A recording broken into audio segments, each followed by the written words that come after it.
መቼ ነው በቃን የምንለው? ለመሆኑ ስንት መቶ ሺህ ወጣቶች ረግፈውና ስንት ሚሊዮኖች ተፈናቅለው ስናይ ነው የጦርነት አስከፊነት የሚገባል? ምንም አይነት የሰላምና እርቅ ጥረት ሳይጀመር ቀጣዮቹ ዓመታት አገሪቱ አስከፊ ዋጋ የምትከፍልባቸው ሊሆኑ እንደሚችሉ ነው። ፓስተር ታምራት ኃይሌ ለጠቅላይ ሚኒስትሩ እጅግ አስደንጋጭ የትንቢት ቃል አስተላለፉ።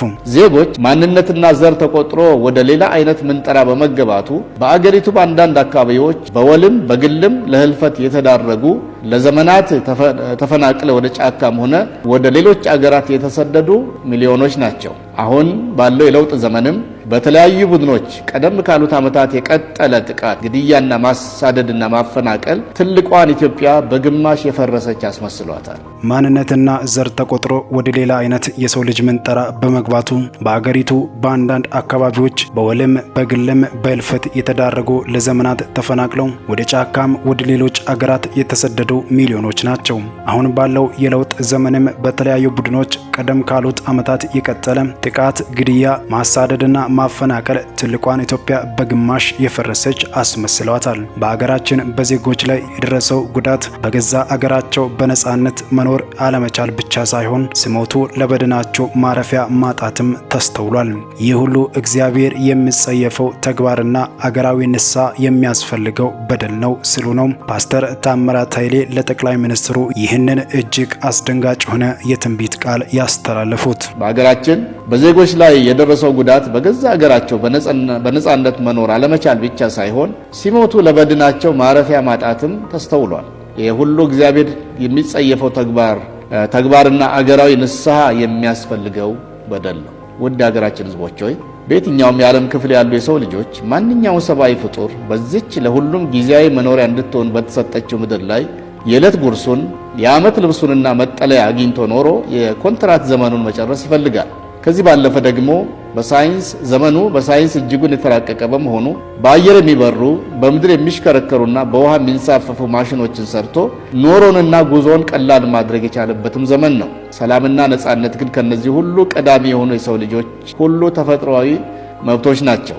እኛ እንዴት ይህን መሰረታዊ የህልውና ጥያቄ ሳይመለስልን ዘመናችን ያልቃል? ማንም ይሁን ማን በኢትዮጵያ አፈር ላይ የተፈጠረ ሰብአዊ ፍጡር በአገሪቱ በየትኛውም ክፍል በነጻነት እየተዘዋወረ ሲኖር መኖር፣ ሲሞት ደግሞ መቀበር ከእግዚአብሔር የተሰጠው ተፈጥሯዊ መብቱ መሆኑን የምናምንበት ጊዜው መቼ ነው? ከራሳችን አገር ወጥተን በጎረቤት የአፍሪካ ሀገራት፣ በመካከለኛው ምስራቅ፣ በሩቅ ምስራቅ፣ በአውስትራሊያ፣ በአውሮፓና በሰሜን አሜሪካ መኖር፣ መማር፣ መስራት፣ ቤት ንብረት ማፍራት፣ መዳርና ወልደን ማሳደግ ችለን የለም እንዴ?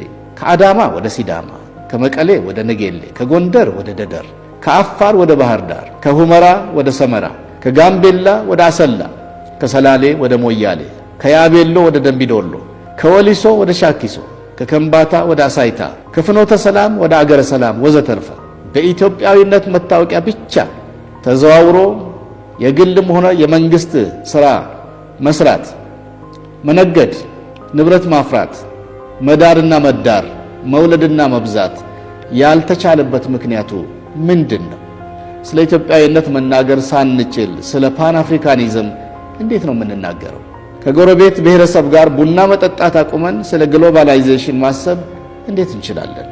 የተከበራችሁ የኢትዮጵያ ሕዝቦች ሆይ እስቲ ወደ ልቦናችን እንመለስ። የጠብና የጦርነትን መንፈስ በእግዚአብሔር ስም እንገስጸው። ያላስማሙንን ጉዳዮች ይዘን ወደ ክብ ጠረጴዛ እንምጣ። ከራሳችን ስሜቶችና ፍላጎቶች በላይ ለአገርና ለትውልድ ማሰብ እንጀምር። ከመንደር እና ከብሔር ይልቅ መንደሩንም ብሔሩንም አቅፋ ስለያዘች አገር እናስብ። እኛ በወጉ ባይሳካልን እንኳ ልጆቻችንና ልጆቻችን ልጆች በቀን 3 ጊዜ ጠግበው የሚበሉባትና በሰላም የሚኖሩባትን አገር ለመገንባት በአንድነት እንነሳ። ስልጣነ መንግስት በህዝቦች ነፃ ምርጫና በሰላማዊ መንገድ ብቻ ከአንዱ ወደ ሌላው የሚተላለፍበትን መንገድ ማየት የጀመርነውን ጭላንጭል ባህላዊ እናድርገው።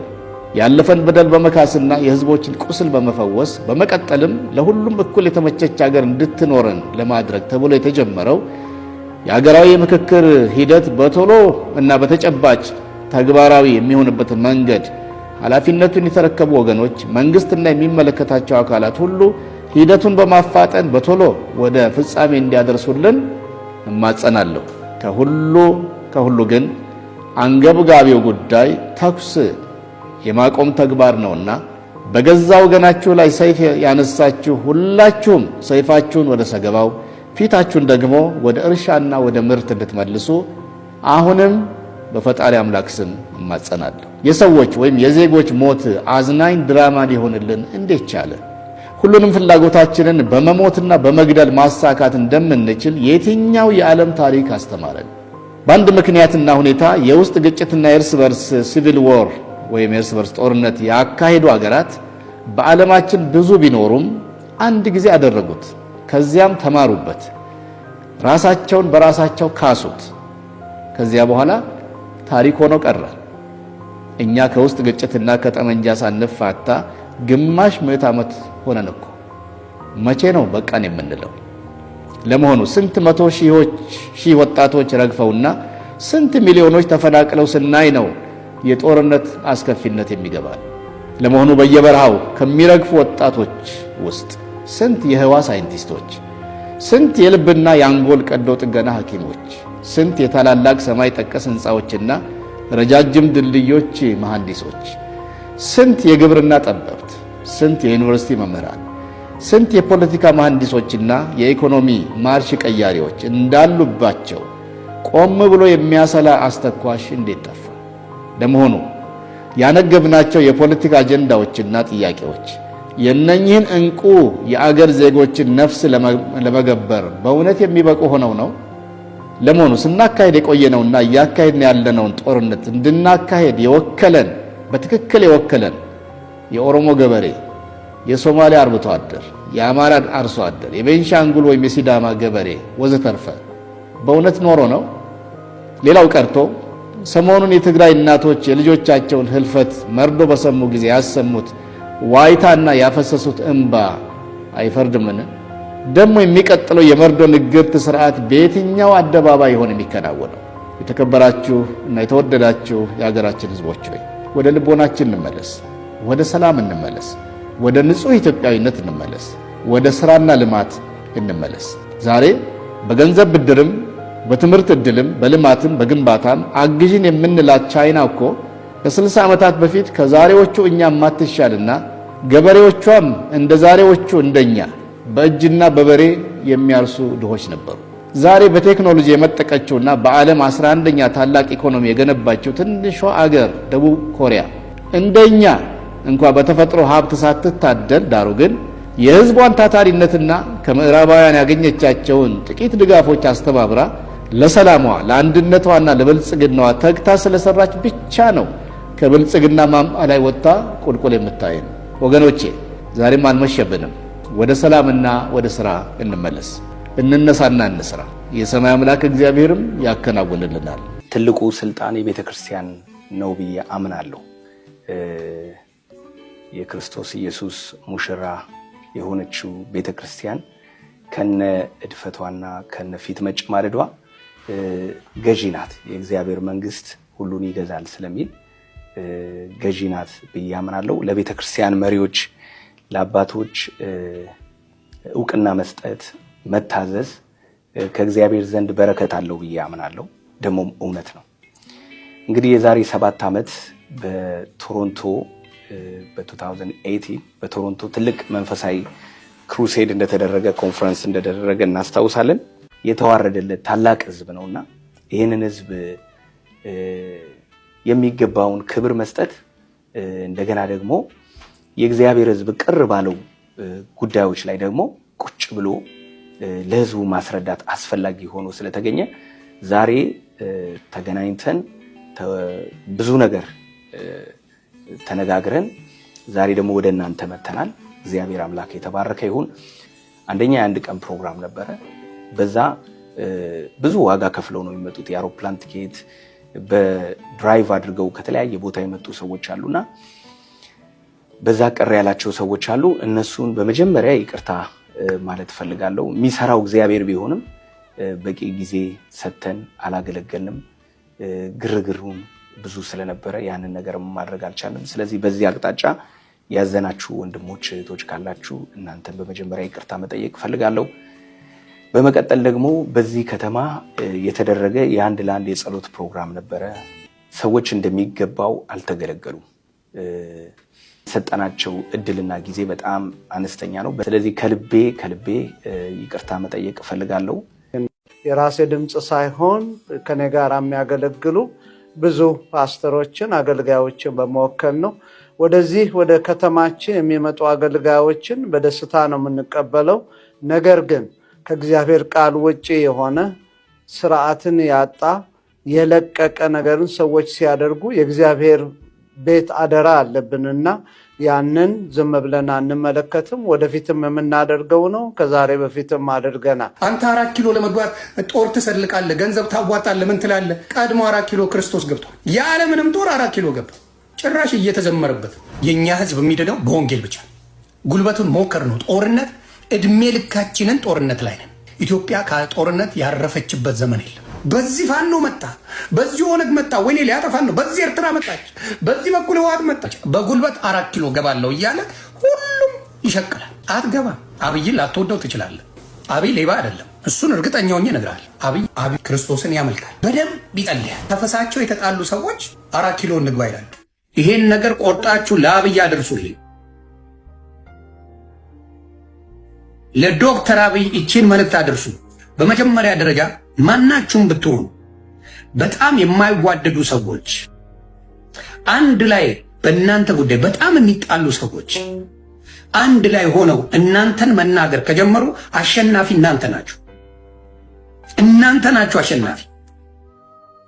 ጌታ ክብሩን ይውሰድ። ታስታውሱ እንደሆነ እኔ ለብቻዬ ሆኜ 11 ሴቶች ስላላስ ነበር እቴቴ ብለው ነበር። ይሁን መንበደ አሁን የዶክተር አብይን ነገር ላመጣ ነው። በመንግስት ደረጃ ነው ማለት እናንተ አንድ ነገር ስታደርጉ ጠላቶቻችሁ የማይስማሙ ሰዎች አንድ ላይ ከመጡባችሁ አሸናፊ እናንተ ናችሁ።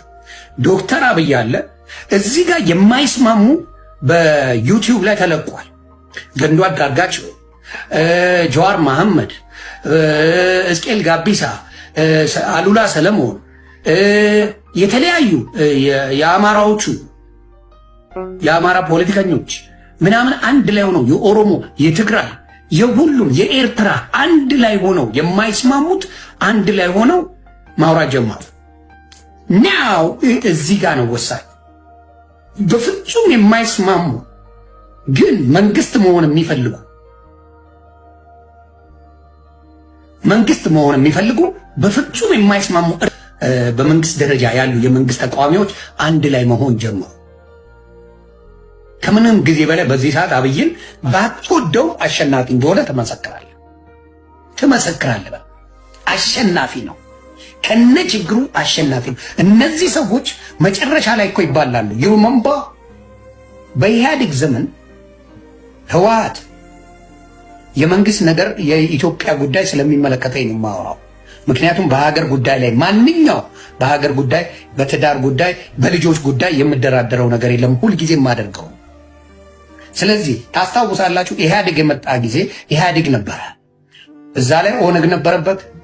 እዛ ላይ ምን ነበረበት? ህወሓት፣ የትግራይ ልጆች ነበሩበት። እዛ ላይ ኤርትራውያን ነበሩበት። ተስማምተው ነው የመጡት። ልክ ስልጣኑን ሲይዙት ግን ሶስቱም ተባሉ። ልክ ስልጣኑን ሲይዙ ሀገር ገነጠሉ፣ ለብቻቸው ተባሉ። this is what they did።